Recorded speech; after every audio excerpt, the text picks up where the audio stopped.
It's the first time we've seen a state record more than 2,000 coronavirus cases in one day today. Of course, the hysterical media is doing what they do best and getting hysterical about that. Premiers like Daniel Andrews have conditioned people to panic, to get frightened, to follow the daily infection counts like some kind of grim scoreboard.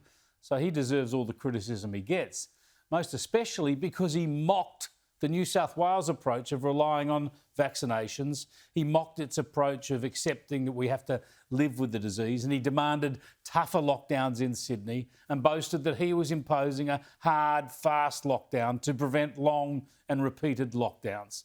Well, he's got all the records now. Most lockdowns, longest lockdown, harshest lockdowns, worst quarantine breaches, most daily infections, most of the deaths, and on it goes. On the pandemic, Andrews is just all over the shop. It's terrible to see what he's doing to the people of Victoria still locked down. I mean, listen to this. I wouldn't want anyone to interpret anything I say as, we're barracking for cases and we're happy if cases go up. Of course we aren't. But at the same time, 1,000 cases, 500 cases, 1,500 cases, 2,000 cases even, with a lockdown on, just imagine what that number would be with the lockdown off. Yeah, OK, so he's saying the lockdown is saving the day, even though it's more infections than we've seen on a single day anywhere in the country previously. Yet in the same press conference, he's recommitting to lifting the lockdown.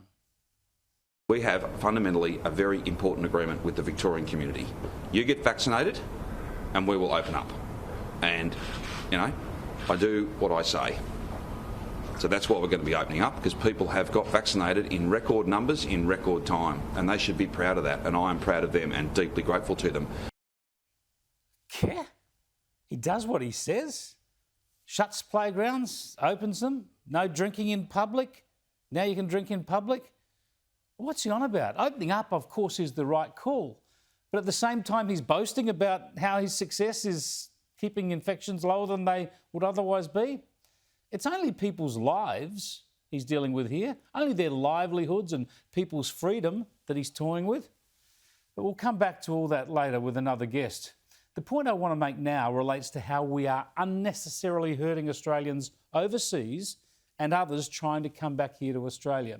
While there were more than 2,000 cases in Victoria today, there were none, absolutely none, in hotel quarantine. If you're stuck in hotel quarantine, you'd wonder why, wouldn't you? You're probably vaccinated, there's no cases around you, all the infections are outside in the community, but you're stuck inside for 14 days. In New South Wales, it was a similar story, just over 400 cases today and only one in hotel quarantine. And nationally, over the past week, there have been 16,000 COVID-19 cases in the community and 30 in hotel quarantine. These people are mainly coming into New South Wales and Victoria where there are cases. The whole expensive and inhumane hotel quarantine system surely is past its use-by date.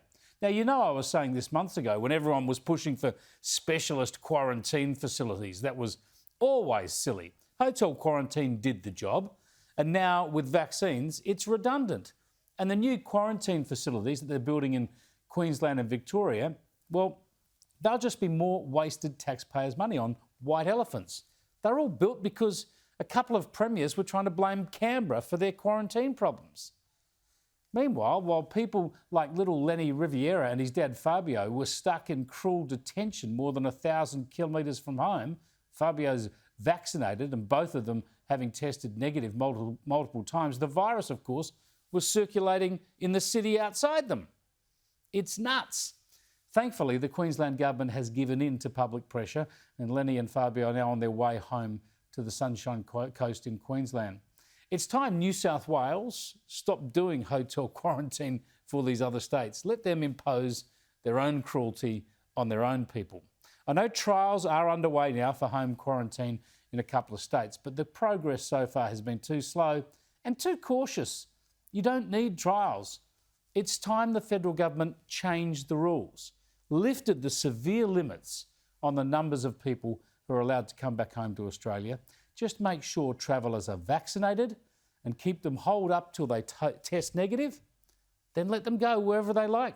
Treat people with respect and common sense. We can't be a hermit kingdom any longer. It's impossible to justify the cruelty we're now showing to fellow Australians wanting to return from overseas.